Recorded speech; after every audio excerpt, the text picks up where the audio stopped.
"I'm sorry, Mr. Carter," the landlord said over the phone. "If the rent isn't paid by Friday, I'll have to give the apartment to someone else." I leaned against the kitchen counter and rubbed my eyes. "Please, just give me a little more time. I've already given you 2 weeks. "I know," I said quietly. "Just 3 more days." He sighed. 3 days. That's all I can do."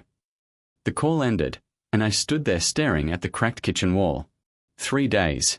That was all the time I had left before my sister and I lost our home. Lena walked into the room, holding 2 cups of instant coffee. "You look like someone just told you the world is ending," she said, handing me one. "Not the world," I replied. "Just our apartment." Her smile faded. "The landlord again." "Yeah." She sat across from me. "Daniel, this isn't your fault." "It feels like it is." "Dad's company collapsing wasn't your fault either." I let out a bitter laugh. "Try telling that to the debt collectors." Lena leaned forward. "We'll figure it out. We always do." I nodded, though I wasn't sure I believed it. My phone buzzed suddenly. Unknown number. I answered. "Hello." "Is this Daniel Carter?" a calm older voice asked. "Yes." "This is Mr. Hughes from Langford Industries." I straightened immediately. Langford Industries. "Yes. You applied for a private driver position yesterday." I had almost forgotten about that. "Yes, I did. We reviewed your background. Your driving record is excellent." "Thank you. Can you come in for an interview today?" My heart jumped. "Yes, absolutely." "Good. Be here at 2 o'clock." The call ended. Lena stared at me. "Well." That was Langford Industries. Her eyes widened. "The Langford Industries." "Yeah.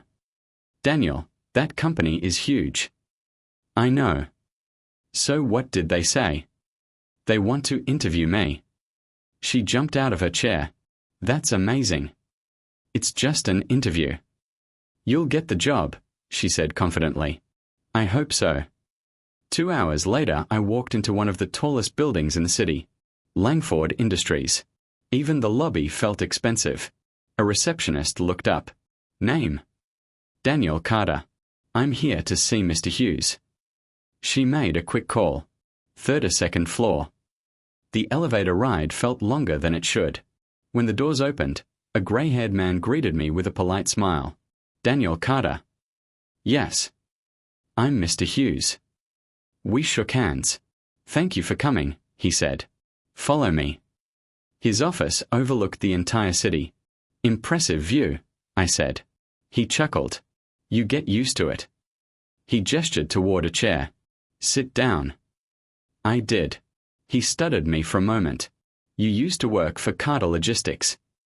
My stomach tightened. "Yes." "That was your father's company." "Yes." "What happened?" I exhaled slowly. "Bad investments, and worse timing." He nodded thoughtfully. "Your father had a good reputation." "Thank you." Mr. Hughes folded his hands. "The position is simple. You'll drive our CEO to meetings, events, and occasionally the airport." "Understood." "The schedule can be demanding." "I can handle that." He smiled. "I think you can." "So, do I have the job?" He stood and extended his hand. "Welcome to Langford Industries." Relief rushed through me. "Thank you, sir." "Your first assignment begins now." "Now?" "Yes." He handed me a car key. "Ms. Victoria Langford is finishing a meeting downstairs." "The CEO?" "Yes." My palms suddenly felt sweaty. "You'll be driving her home." 5 minutes later, I stood beside a sleek black car in the underground garage. The elevator doors opened. 3 people stepped out. 2 assistants and a tall woman in a dark coat. Even before anyone spoke, I knew who she was. Victoria Langford. She walked with calm confidence. Her assistant pointed at me. "This is the new driver." Victoria glanced at me briefly. "Good." That was it. No smile. No greeting. She opened the back door and sat down. I climbed into the driver's seat. "Where to, Ms. Langford?" I asked. "Penthouse residence," she said, already looking at her phone. The drive began in silence. 15 minutes passed. 20. I wondered if she would say anything at all. Then suddenly, "Daniel." I almost jumped. "Yes, Ms. Langford." "How long have you been driving?" "About 8 years." "You're very calm behind the wheel." "Thank you." She looked out the window. Another few minutes passed. Then she spoke again. "Do you enjoy this job?" "It's honest work." The car stopped at a red light. In the rearview mirror, I noticed something strange. Her expression. For a brief moment, the powerful CEO didn't look powerful at all. She looked tired, lonely. Then the light turned green. I kept driving. When we arrived at her building, I stepped out and opened the door. She paused before leaving the car. Her eyes studied me carefully. For the first time, she seemed genuinely curious. "Daniel." "Yes."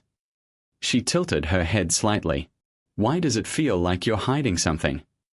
My chest tightened. I forced a calm smile. "Everyone hides something, Ms. Langford." She watched me for another second. Then she stepped out of the car. As she walked toward the elevator, I stood there thinking about her question. And for the first time since taking the job, I realized something. This wasn't going to be just another driving job. Something about Victoria Langford was going to change my life.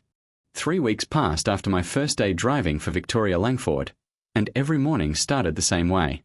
She stepped into the car, glanced at her phone, and said, "Good morning, Daniel." "Good morning, Ms. Langford." At first our conversations were short, but slowly they began to grow. One morning she asked, "How long does it take to reach the office today?" "About 20 minutes, I replied. "Traffic?" "Moderate." She nodded. "Good." Silence followed, but it didn't feel as cold as before. Another day she asked, "Do you always wake up this early?" "Yes." "Even before working here?" "Yes." "Why?" I shrugged slightly. "Habit." "Or discipline?" she asked. "Maybe both." She looked at me through the mirror. "You're an interesting driver, Daniel." "I'll take that as a compliment." "You should." Over time, I noticed something strange. The more powerful she appeared in public, the more tired she looked in private. One afternoon, I waited outside the company building while a board meeting lasted nearly 3 hours. When the doors finally opened, several executives walked out arguing. A tall man with sharp features spoke loudly. "This is a mistake, Victoria." His voice carried across the lobby. "I disagree," Victoria replied calmly. The man shook his head. "You're risking the company." "I'm protecting it." He noticed me watching. "And who's the audience?" he said with a cold smile. Victoria sighed. "Daniel, this is my cousin, Eric Langford." Eric studied me. "The driver?" "Yes." Eric laughed quietly. "Interesting." Victoria's voice hardened. "Eric." "Relax," he said. "I'm just curious about the man who spends more time with you than the board does." "Good night, Eric." He left, still smiling. Victoria slid into the back seat. "Rough meeting." I asked carefully. "You could say that." "Where to?" "Office." "But we just left the office." "I know." The drive was silent. Finally, she spoke again. "Eric thinks I shouldn't be CEO."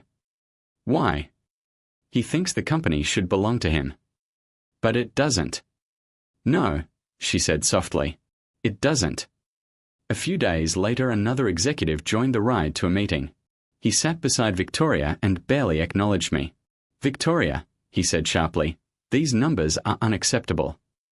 I focused on the road. She replied calmly, "We are restructuring the department." "That's not good enough." She sighed. "Andrew, we've already discussed this." "So this must be Andrew Cole, the financial director." Andrew glanced at me. "Is it normal for drivers to hear company strategy?" Victoria replied immediately. "Daniel is trustworthy." Andrew scoffed. "We'll see." When we dropped him off, The silence in the car felt heavy. "Sorry you had to hear that," she said. "I've heard worse." "I doubt that. People say things when they're frustrated."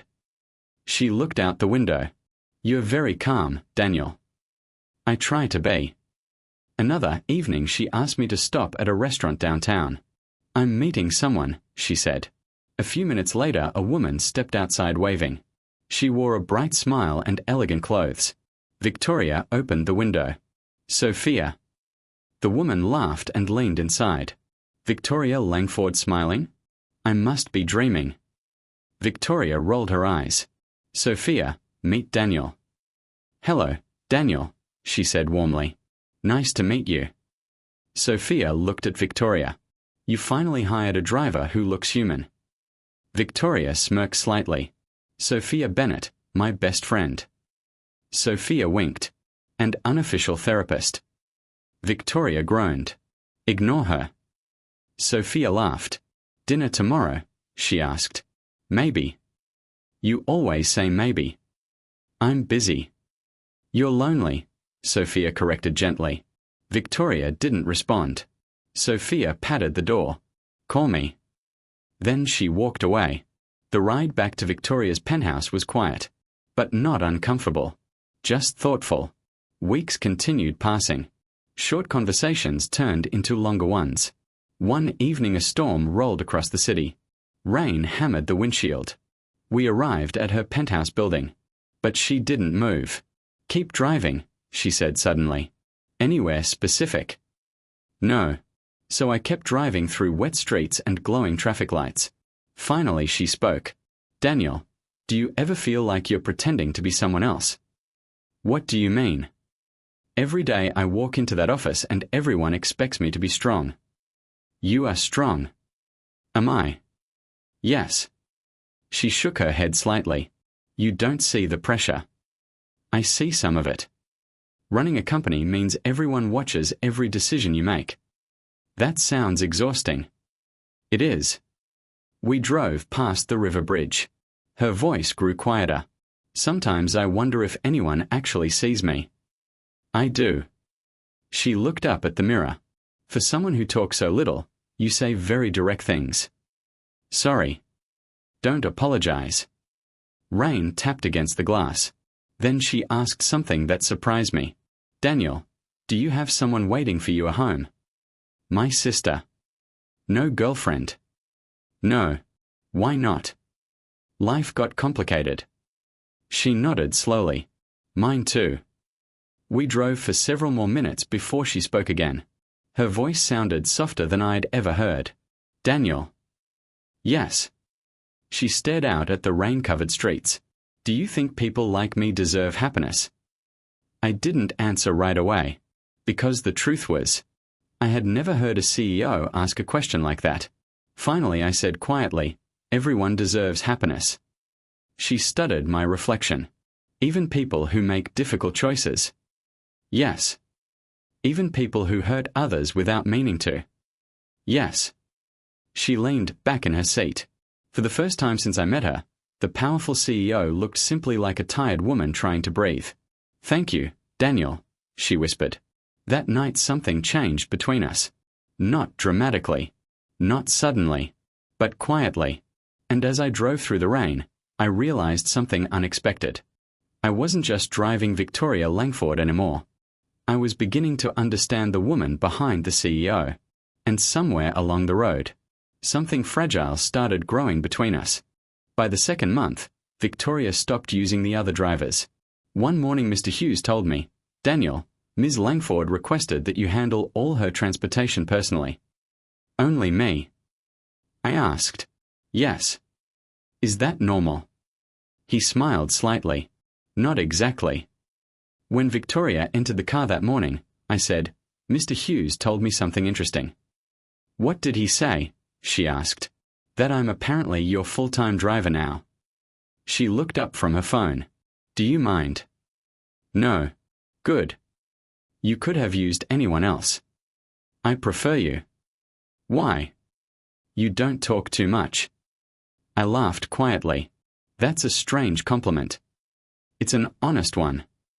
Over the next weeks, Our routine changed. Some days she asked me to stop at small coffee shops between meetings. One afternoon she handed me a second cup. "This one's for you." "You didn't have to do that." "I wanted to." We sat in the car drinking coffee. "You don't act like most CEOs," I said. "How do most CEOs act?" "Too important to buy their driver coffee." She smiled faintly.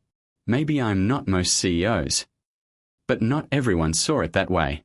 One morning while I waited in the underground garage, 2 employees walked past.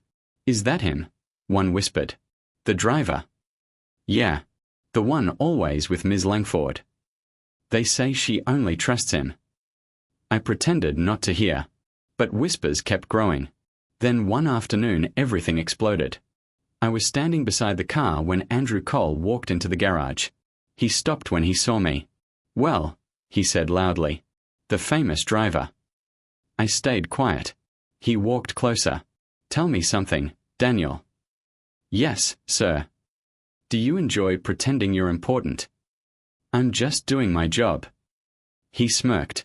"Your job is driving, not standing around like you belong here." "I understand." Then he leaned closer. "Know your place, driver." Before I could answer, another voice cut through the garage. "That's enough, Andrew." Victoria stood behind him. Andrew turned. "Victoria, I was just having a conversation." "No," she said sharply. "You were humiliating my employee." "He's a driver." "He's also a person." Andrew scoffed. "You're defending him." "Yes." "That's very interesting." Her voice dropped. "Apologize." Andrew stared at her. "You're serious?" "Apologize." The silence lasted several seconds. Then Andrew said coldly, "Fine. If it makes you happy." He glanced at me. "Sorry, driver." Then he walked away. Victoria turned to me. "Are you all right?" "I'm fine." "You shouldn't have to deal with that." It's not the first time someone like him has said something like that. Her eyes hardened. "Well, it will be the last time in my company." That moment changed something. The drive that evening felt different. Not awkward. Just heavier. When we reached her building, she didn't open the door. "Daniel." "Yes." "Have you eaten dinner?" "No." "Good." I blinked. "Good." "Yes. Come inside." "I can't do that." "Why not?" "I'm your driver." "So?" People would talk. They already do. That's exactly the problem. She looked at me quietly. "Are you afraid of dinner with me?" "No." "Then come." I hesitated. "Daniel." "Yes." That wasn't a suggestion. 10 minutes later we sat at a small table in a quiet restaurant near her building. I felt completely out of place. She noticed. "You look nervous." "I probably shouldn't be here." "Relax." "That's easy for you to say." "Why?" "You're the CEO." She laughed softly. "Right now I'm just a woman eating dinner." The waiter brought our food. For a while we just talked. Simple things. Work. Life. Random stories. Then she suddenly said something serious. "Daniel, can I tell you something honestly?" "Of course." "I feel safer with you than anyone else." Her words caught me off guard. "Why?" "I don't know." "You trust me?" "Yes." The weight of that word hit me hard. Because she didn't know the truth about my past. I looked down at the table. "Victoria." "Yes."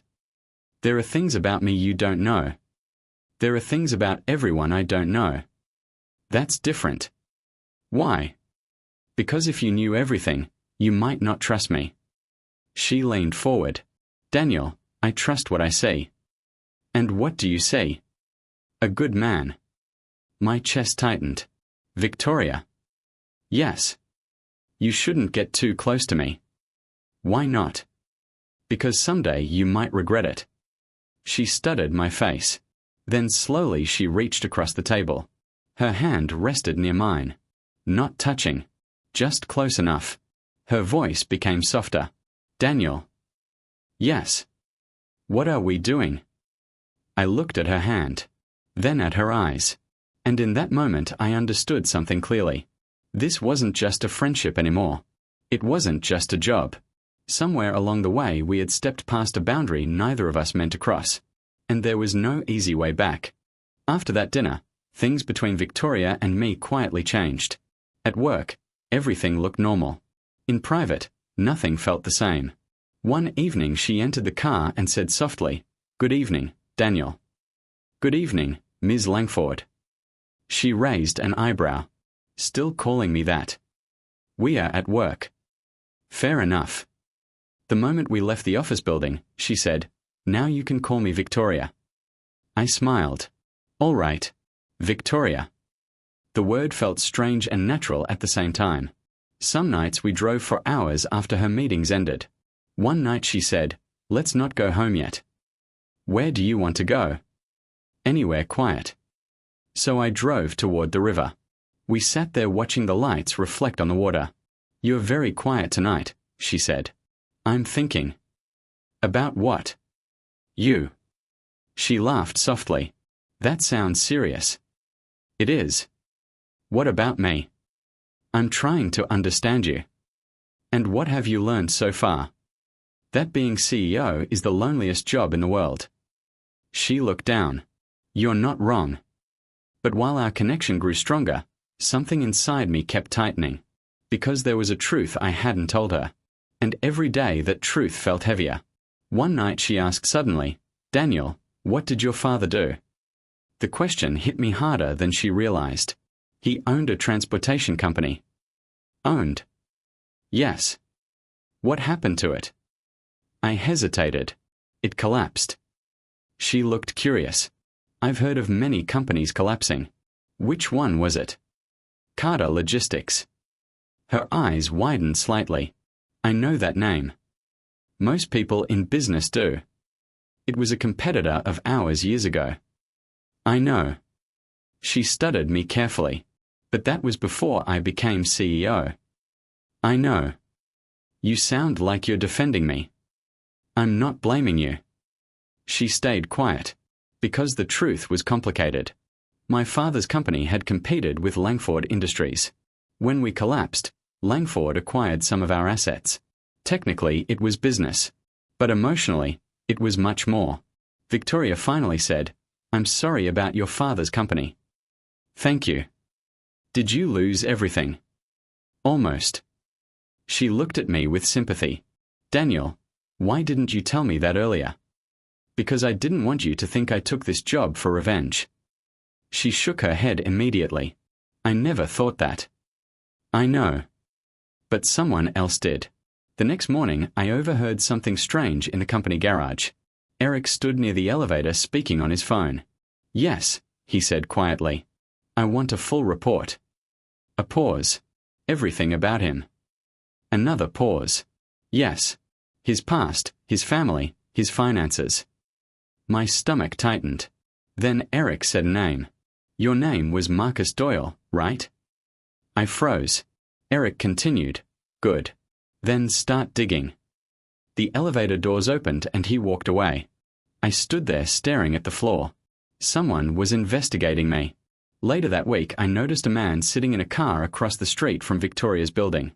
He watched the entrance carefully. When I looked directly at him, he quickly looked away. The next night, Victoria sensed something was wrong. "You're distracted," she said. "Just tired." "I don't believe that." "I'm fine." She studied me quietly. "Daniel, talk to me." I hesitated. Then she suddenly said something that made my heart stop. "I think I'm falling in love with you." For a moment I forgot how to breathe. "Victoria." "I know this is complicated," she continued softly. "You're my driver. I'm the CEO. That's not what worries me." "Then what does?" "The truth." "What truth?" I looked away. "Daniel." "Yes." "Look at me." I turned slowly. Her eyes were completely honest. "I don't care about titles," she said. "I care about people." My chest felt heavy. "Victoria, if things were different." They are different. Not enough. She leaned closer. Daniel, you keep acting like there's some huge secret between us. I whispered, maybe there is. Then tell me. Before I could answer, my phone buzzed. Unknown number. I ignored it. Victoria asked, who was that? I don't know. But I had a terrible feeling. Across the city, someone was finishing a report. And that report contained everything about me. My family. My father. Our company. Our history with Langford Industries. And the truth Eric wanted to hear. That same night, somewhere in the city, Eric sat in his office reading a file. I didn't see it happen. But I felt it coming. Because secrets never stay buried forever. Especially not in a place like Langford Industries. And as I looked at Victoria sitting beside me, smiling softly, trusting me completely, I realized something painful. The closer we became, the more devastating the truth would be when it finally surfaced. And the worst part was simple. For the first time in years, I was truly happy. Which meant I had everything to lose. The morning felt normal. Too normal. I drove Victoria to the boardroom like any other day. Daniel, she said, adjusting her blazer, thank you for getting me here on time. Always, Ms. Langford, I replied. She glanced at me, gave a faint smile, then walked in. I parked the car and headed to the parking garage. That's when I noticed the tension in the air. Several board members were murmuring to each other.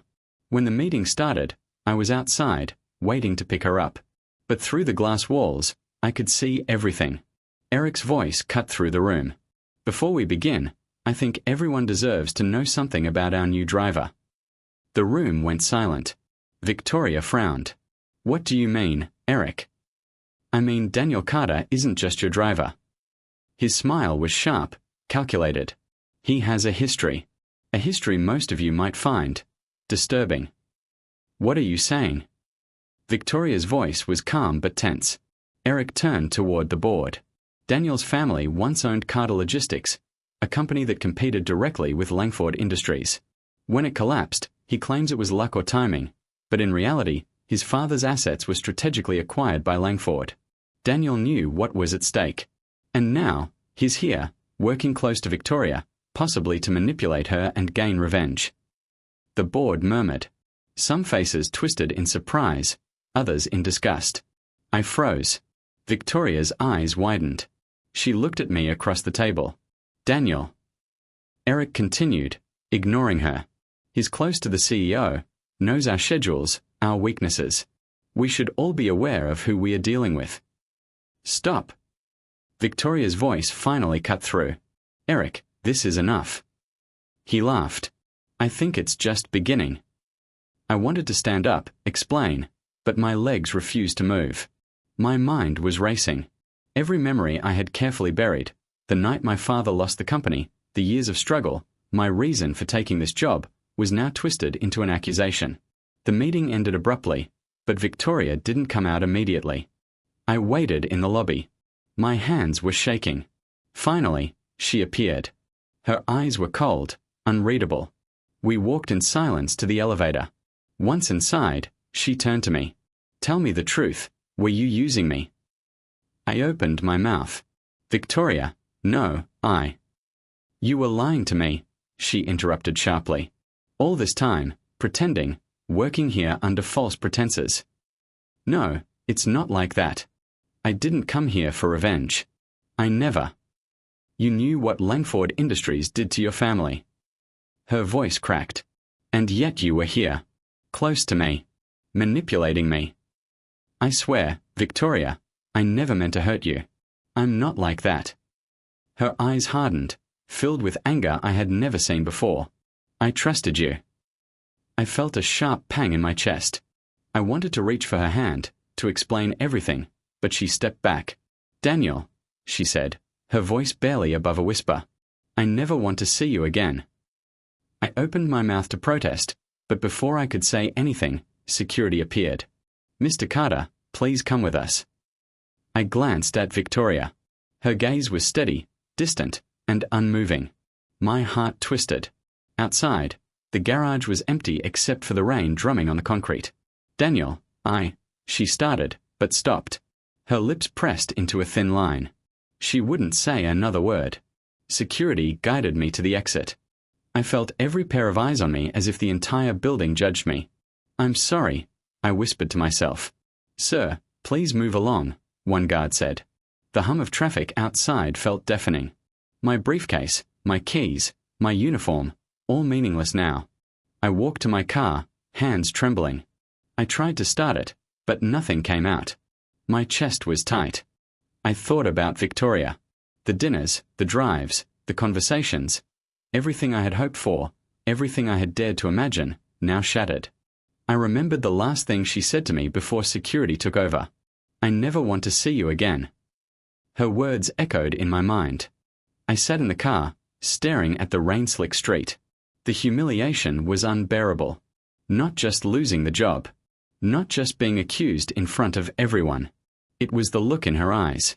The mixture of hurt, betrayal, and cold finality. I wanted to call out, to run back to her. But I knew nothing I said could fix it now. I gripped the steering wheel until my knuckles turned white.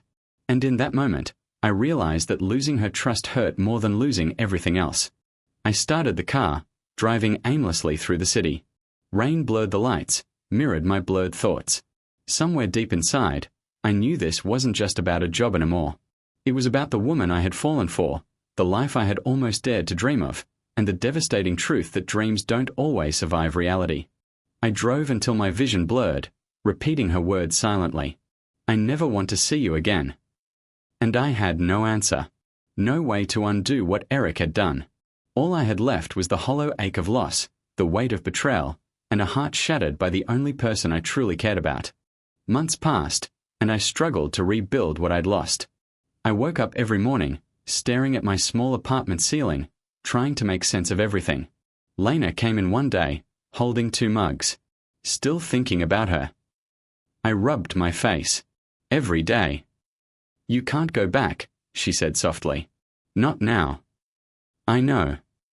But knowing didn't stop the ache. Then strange things started happening at Langford Industries. I followed the news quietly, checking financial reports online.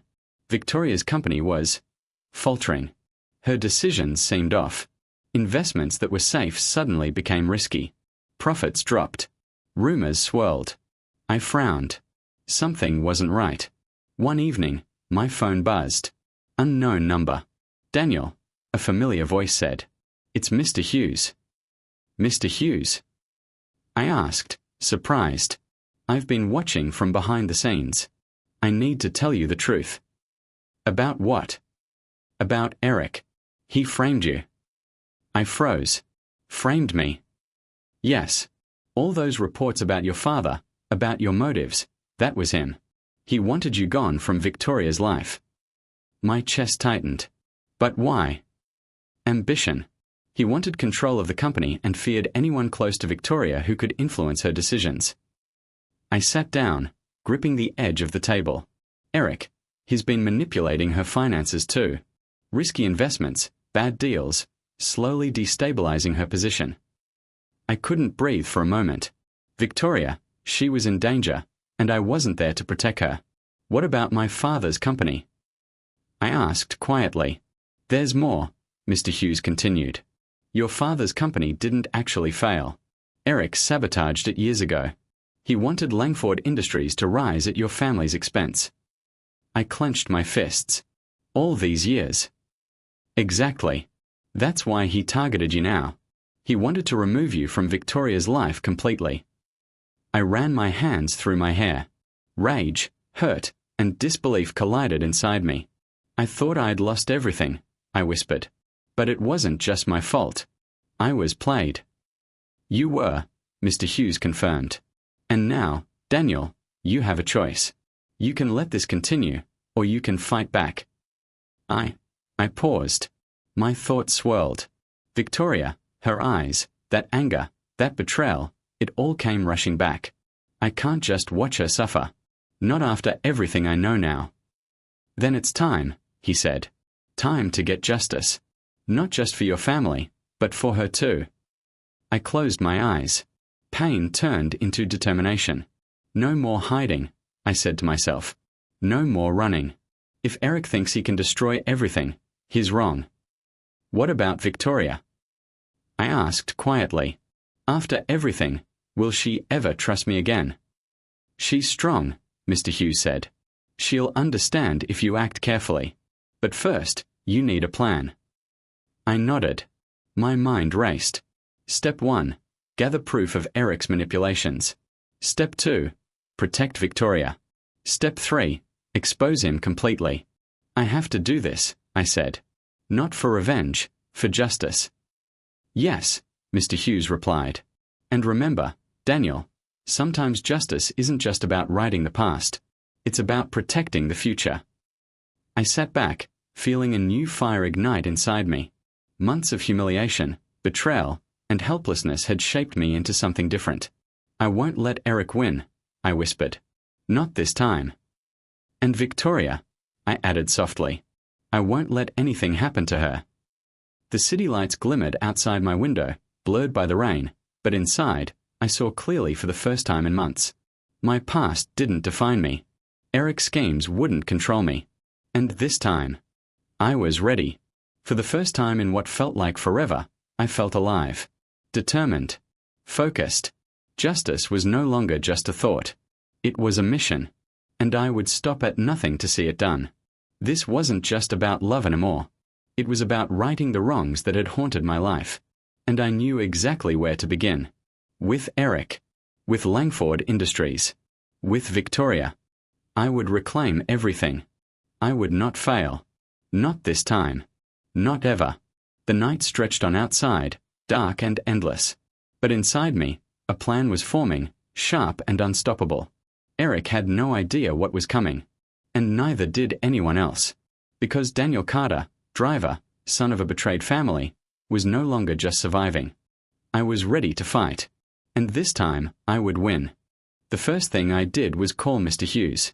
Daniel, he said, voice low, are you ready for this?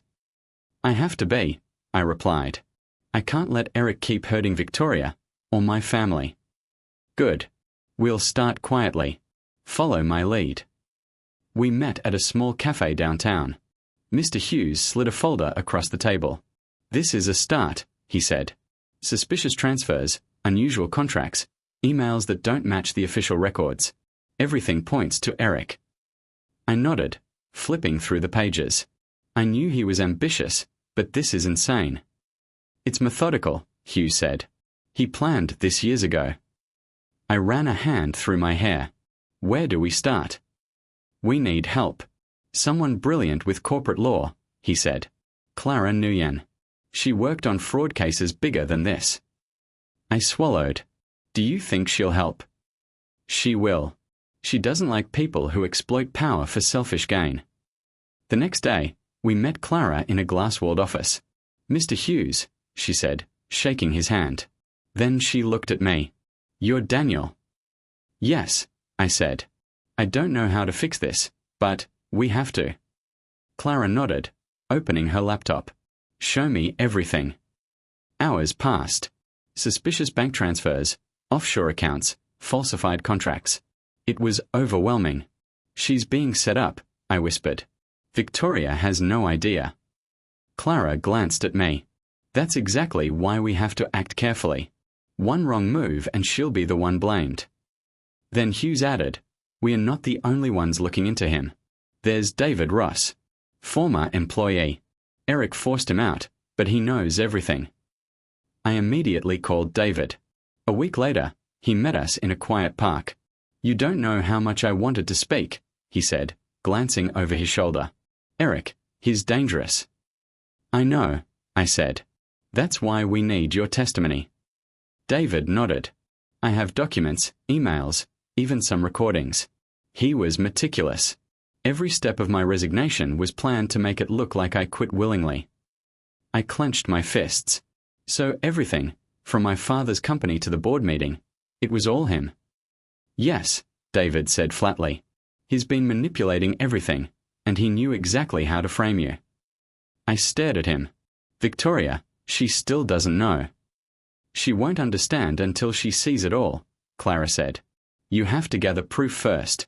Then, the board. Then, her. Days passed in a blur. Mr. Hughes and I tracked transactions late into the night. Clara prepared the legal documents. David revealed every corner of Eric's schemes. "Look at this," Clara said one evening, pointing at a file. "He rerouted payments from Victoria's personal accounts to offshore companies. And here, he falsified meeting minutes to make it look like Daniel Carter was involved in corporate espionage." My stomach twisted. "So that's why she turned against me."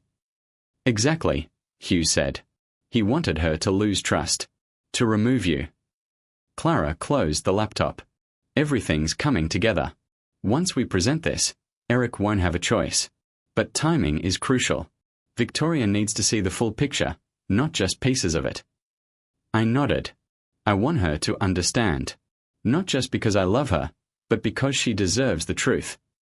"And soon," Hughes added, "the board is already starting to question her decisions. Eric's manipulation is making her look weak." I frowned. "She doesn't see it yet." "Not yet," Clara said. "We need the evidence first. Then everything will surface. And when it does, Eric won't be able to hide." I thought of her, working late, trusting the wrong people, her face when she accused me. Pain washed over me. "I can't let her go through that anymore," I said quietly. Clara nodded. "Then we move carefully. Step by step. The truth is powerful, but only if delivered correctly." Hughes leaned back. "And once the truth is out, Victoria will realize what's really happening. Eric isn't her ally. He's the enemy." I swallowed hard. "And I'll be there to help her. To protect her." "You already are," Hughes said.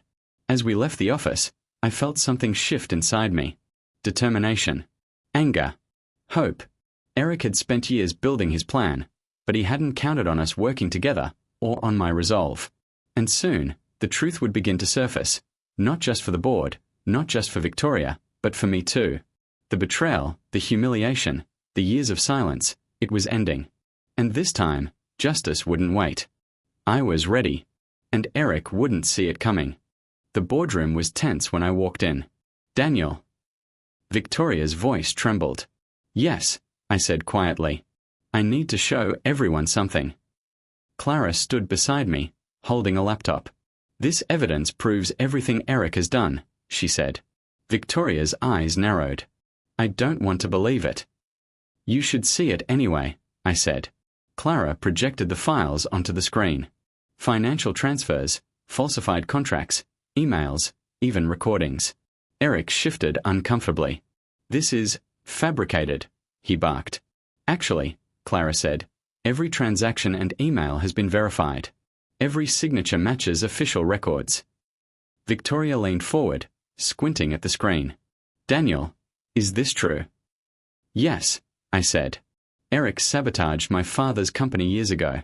He's been manipulating Langford Industries and even engineered the board meeting where you doubted me." Eric slammed his fist on the table. "You can't prove that." Clara clicked another file. "Actually, we can. Every step is documented. David Ross can testify. The offshore accounts lead directly to Eric. He created false reports to frame Daniel and destabilize the company." The room went silent. The board stared at Eric, then at the documents, then back at him. Victoria's hand shook slightly. "Eric, why?" He opened his mouth, then closed it. No words came.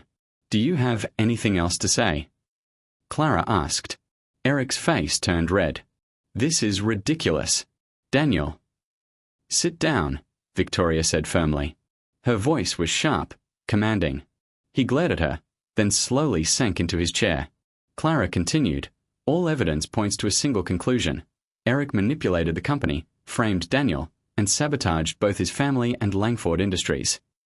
One by one, the board members nodded. Murmurs spread. "I move to remove Eric Cole as director immediately," one said. "Seconded," another added. Victoria looked at me across the table. Her eyes were wide, disbelief mixing with relief. She started, then paused. I swallowed hard, remembering her words months ago. "I never want to see you again." She rose from her chair. "Daniel." I shook my head slightly, staying silent. The room needed closure, not more emotions. The chairman spoke. Eric Cole is removed from his position effective immediately. Security will escort him out. Eric's face twisted in anger and shame. He stood, stormed toward the door, then stopped. His eyes met mine for a fleeting second. Rage and defeat clashed there. Victoria exhaled, leaning back in her chair. I could see the guilt in her eyes, the memory of the trust she had taken from me.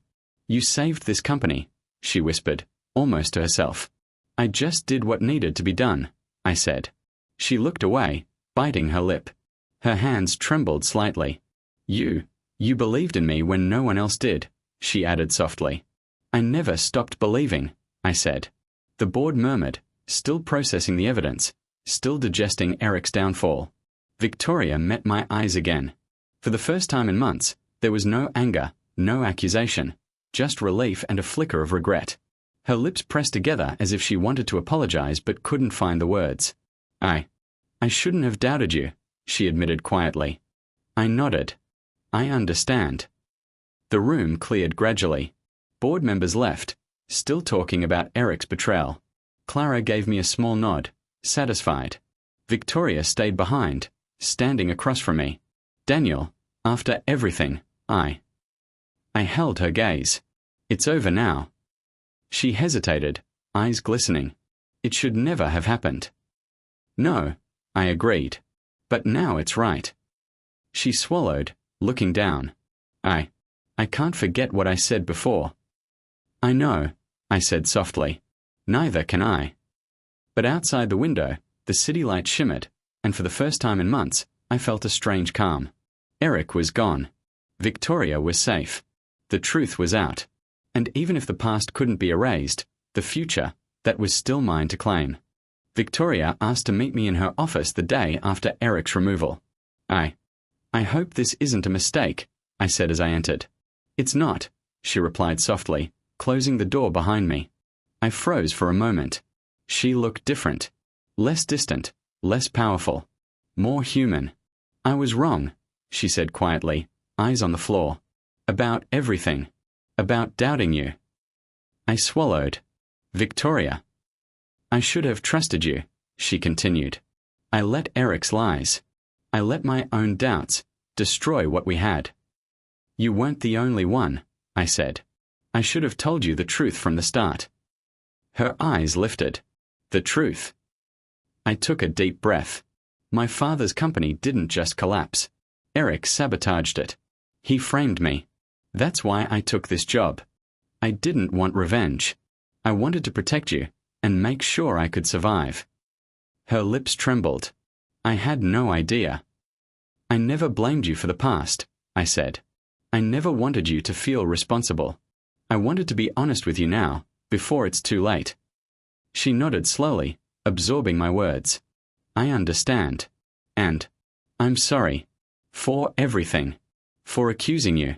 For not seeing who you really are." "You saved the company," I said softly. "You fought through Eric's lies, even when I wasn't there." Her hand rested on her desk, fingers trembling. "We both made mistakes." "I know," I said. "And we both suffered because of them." She looked at me, her gaze steady and vulnerable. "Daniel, I don't want you as my driver anymore." I blinked. I don't understand." "I want you beside me," she said. Her voice was quiet, yet filled with meaning. "Not as someone serving me, but as someone I can trust, someone I can count on, as a partner." I felt my chest tighten. My heart raced. I had dreamed of this day but never dared hope it could come true. "Victoria," I said, my voice shaking slightly. "I don't know what to say." "Then don't say anything," she whispered. "Just be here. That's all I need." I nodded. Words weren't necessary. The weight of everything, the betrayal, the loss, the months of struggle, was finally lifting. I looked at her, really looked at her, for the first time in months. Not as a CEO, not as my boss, but as a woman who had fought her own battles and was willing to trust me despite everything. I'll be beside you," I said softly. She smiled faintly, a mixture of relief and something deeper I couldn't yet name. We stood there in silence for a moment, just breathing, just being. I thought about the journey that brought me here.